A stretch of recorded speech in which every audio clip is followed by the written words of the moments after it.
During World War II, deception was a powerful weapon, and both sides got incredibly creative with it. The Germans came up with a pretty clever idea. They started building entire airfields filled with fake airplanes. These weren't just rough shapes. They were meticulously crafted from wood and canvas, then painted to look exactly like real fighter planes and bombers. From thousands of feet up in the air, an Allied reconnaissance pilot or a bombardier wouldn't be able to tell the difference. The goal was simple: trick the Allies into wasting their precious bombs on a bunch of worthless wooden decoys, leaving the real German airfields and factories untouched. It was a brilliant plan, and for a while, it seemed to be working. Allied planes would fly over, spot what looked like a fully operational and heavily defended Luftwaffe base, and unleash their entire payload. The Germans on the ground would watch as bombs rained down on their wooden props, probably having a good laugh about how easily they were fooling the enemy.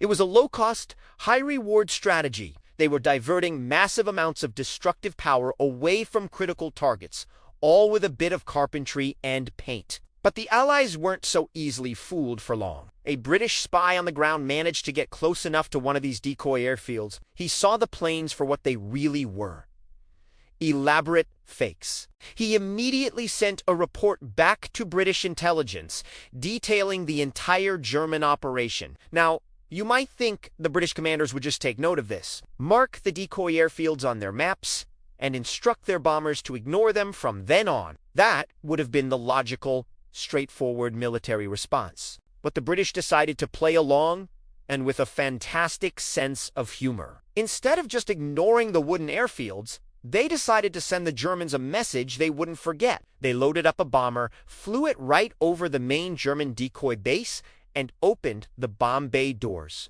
But what fell out wasn't high explosives. Instead, the British dropped a single, large wooden bomb. It was carefully carved and probably had wood painted on the side. Can you imagine the looks on the faces of the German soldiers below? They had spent weeks, maybe months, building their elaborate ruse, feeling so smart and sneaky. Then, they watch as the enemy flies over, acknowledges their little game, and responds with the perfect, sarcastic punchline dropped from the sky. The message was loud and clear: "We know what you're doing. Game over." It's one of the best stories from the war, showing that even in the darkest of times, a little bit of wit in a well-aimed wooden bomb can make a powerful statement. Thanks for watching. If you enjoyed this story, don't forget to hit that like button and subscribe for more incredible tales from history. See you next time!